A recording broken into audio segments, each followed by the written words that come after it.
Hello everyone, welcome to Sweetie Speaks official YouTube channel. Today we are at day 22 of 111 days verification challenge.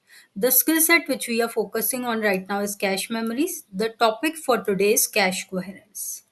Let's see the questions for today. The first question is related to cache coherency problem.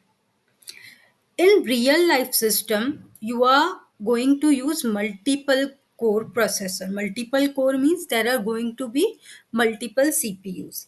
When you have multiple CPUs, usually we try to maintain different copies of caches for each CPU. And again in the caches there can be level L1, L2, L3 like that.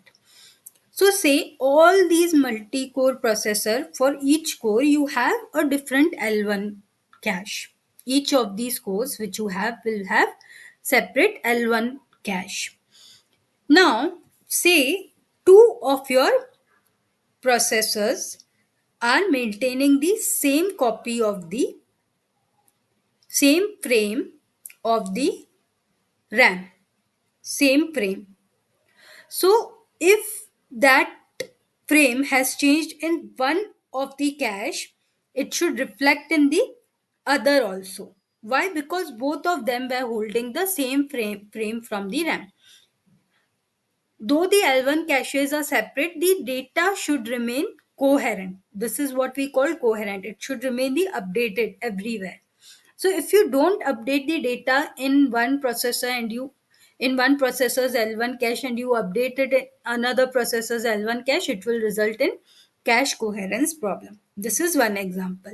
You read about this cache coherency problem in detail and explain this if possible with the help of diagrams. It will help in your own better understanding. This is the first question.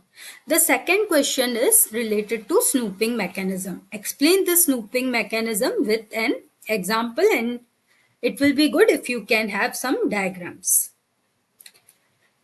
Now, in order to solve this cache coherency problem, we use certain cache coherency protocols.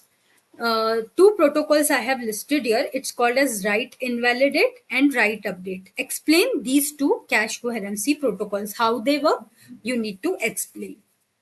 Then there is another cache coherency protocol which is called as messy protocol. You need to explain the working of this messy protocol in detail with the help of diagrams. These are the questions for today. Focus on cache coherency. This is very important topic in cache memories. If you understand this topic in detail, you will understand memories properly. So please go through this very properly and then solve these challenge questions. Tomorrow I'll see you for day 23 challenge. Best luck.